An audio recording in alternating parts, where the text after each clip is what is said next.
Yo, what's up guys? Today we're going to talk about the professions in Where Winds Meet. We're going to talk about how to unlock them, the quests you need to do to get them, and then once you have them, how to level them up, how to progress them, and some really cool things we can do with the professions in this game. Now the two professions you can unlock early on are Scholar and Healer, and they don't work like you would imagine a profession works in a game like this. You don't just go and mine a rock and then, craft something. These are detailed professions with their own minigame that allow you to interact with more things in the game. So having them early will let you do more things. You might find people who are injured. By having the healer profession leveled, you'll be able to heal them. Getting a higher rank in this will let you identify more illnesses and diseases and heal more people. Additionally, once you have it at a high rank, you can insta-heal people without going through the minigame, which is really cool. Similarly with the Scholar tree, this enhances your people skills and lets you see more of a conversation. You can see when someone's being deceitful or see when there's more to something, and you can pry in and get more information, unlocking more quest lines similar to the healer profession. So they're really worth getting early on. So let's get straight into it.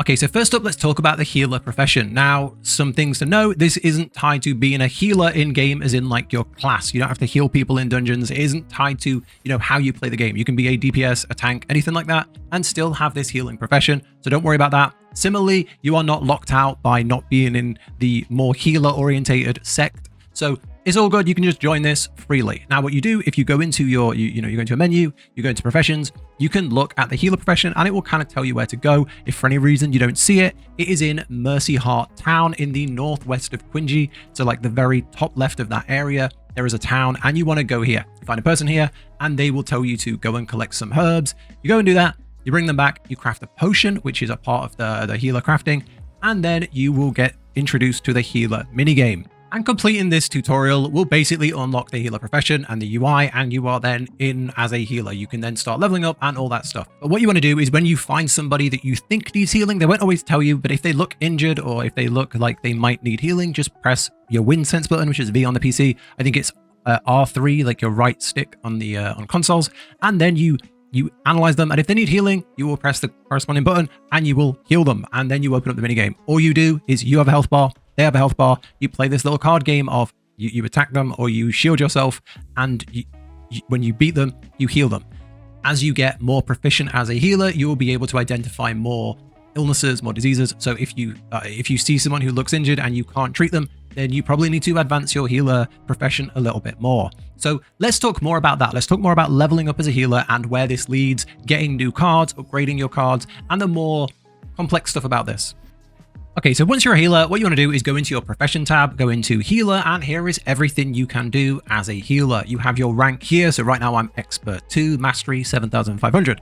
And when you want to advance as a healer, you press this button down here to upgrade, and you can see your base attributes will increase and your diagnosis attributes will increase. You need these things here, career notebooks, to advance your healer profession. Now you will find these around the world just from playing the game. If you go into your map like this, and you look around if you scroll all the way in, you get a more detailed view of what's on the map. So if you scroll all the way in and you look for these little vials here, you can see this is somebody that needs healing, heal the illness, and then you can see you will get 4 career notebooks for healing that person. So you can just look around the map, and I've healed a lot of people already, so there's not that many, but there's still a few. So there's one over here, there's another 4 books. So that's how you can start. And then if you go back into it, we can look again. You can click this button here and you can say season shop. So the season is ongoing. This isn't something that you need to purchase. This is just, you get these, you'll have loads of these just from playing the game. So this is the season that is ongoing right now, and you can use these to buy career notebooks. I think you can buy 500 total. Yeah, I've bought 200. You can buy 500 total, and you should have loads of these jade fish. So you could literally just buy 300 of these if you wanted to. 500 straight out and start leveling it. So for example, if I was to buy another 100 here and purchase them, you can see we can now advance the rank again. There we go. So now we're, rank 3. So this is something you should start doing if you want to level your profession early on and get a little head start. Now, obviously this number goes up, so this does get much harder, but this initial jump will let you heal pretty much everyone in Quingy easily. So that's the first thing. The second thing you want to be doing is upgrading your actual abilities. So you can see here, essential remedies. As you level this up, deal 200% damage and reduce the defenses of the illness, you can see this goes up. This goes up to a 30% reduction and a 30% extra damage multiplier, which is really, really good. And for that, you need these remedies. And again, These are available in the season shop, which again is very easy to get. We just went through that. You just go in and you can buy these here. You can buy these healer gift boxes. There you go. You can get 15 of these a week with the same jade fish, which you should have loads of. They're only 50 fish. And they'll have a bunch of these different cards in, and you can start leveling. See, I got this to 3, this to 3, this to 2, just from, getting those books. So that's one thing which is really, really good. You have this additional thing here. You have Qui therapy as well, which is another type of healing you can do to people. So you can, you might get some things for this that you can level up as well. So that's one thing. The next thing you can do is you can go into here and you can configure. So you can see you can change the cards that you can take in with you. So that means you can, if you think of like a card battler, you can change your build kind of thing, which is really, really cool. You can have 20 cards total, which is really interesting. The other thing about this, which is quite cool, you have the medicine. The thing that I really think is interesting is you can provide healing to other players. So if you click this button down here, you will get a list of people in the game that are injured. So you can see this person's got a cracked bone, this person's got a sprain, bee venom. They've all got different injuries, and you can click and you can provide healing, which will, it will send them a request saying this person is willing to come out and heal you, and you can go and heal them. I'll show some footage here of me going and healing somebody, which is just a really, really cool feature. The only way to get healed in game is to, go and find a healer, such as the in-game healer that you spend like 10,000 coins to go heal at. But this way you can get it done from another player, and it's just a really nice interaction you can have. And I find this a really cool system. It also shows like the suggested healers, so you can see the people who have a higher rank in healing. And if you need, if you need a healer, you can go in here and try and find one. So this is really, really, really cool. Okay, now let's talk about the scholar profession. So this is becoming a wordsmith, being able to, debate people and find out what they're really trying to say, influence conversations, detect lies, that kind of thing. And to unlock this, we have to go and do a quest called Gift of the Gab. Now, this is in Heaven's Pier, which is really near the start of the game. You need to be level 13 to unlock this. I think the same as Healer. So level 13, Heaven's Pier, you want to go right here. Right here, there's this quest called Gift of the Gab. You talk to somebody and they will send you on a quest to go and debate somebody. So that's what you basically go and do. You go and talk to them. There is a very, very, basic, slowed down version of this minigame. Now, once you win this minigame and you finish this first part of Gift of the Gab, you will unlock a follow-up quest. Now, the follow-up quest takes you on a bit of a longer journey to do more stuff, but you only need to complete the first part to get the actual scholar quest. So if you go back into your your professions tab and scholar, there should be the scholar journey quest to unlock scholar, and this will take you right here. And all you have to do is go into this room and do the scholar minigame with this person, and you will become a scholar. You'll get access to the UI, the menu, and all that stuff, and you are then, you have scholar unlocked. Now, some tips for the minigame would be that you are trying to deal as much damage to them and protect your own, life force. And the main things to worry about is you have a thing like a bar in the bottom right, and this is your ability to play cards. So some cards cost like 1, some cost 5, and you need to have the points to play them. Now you can play certain cards that will increase the generation of this, which you want to play as much as possible. That would be my big tip.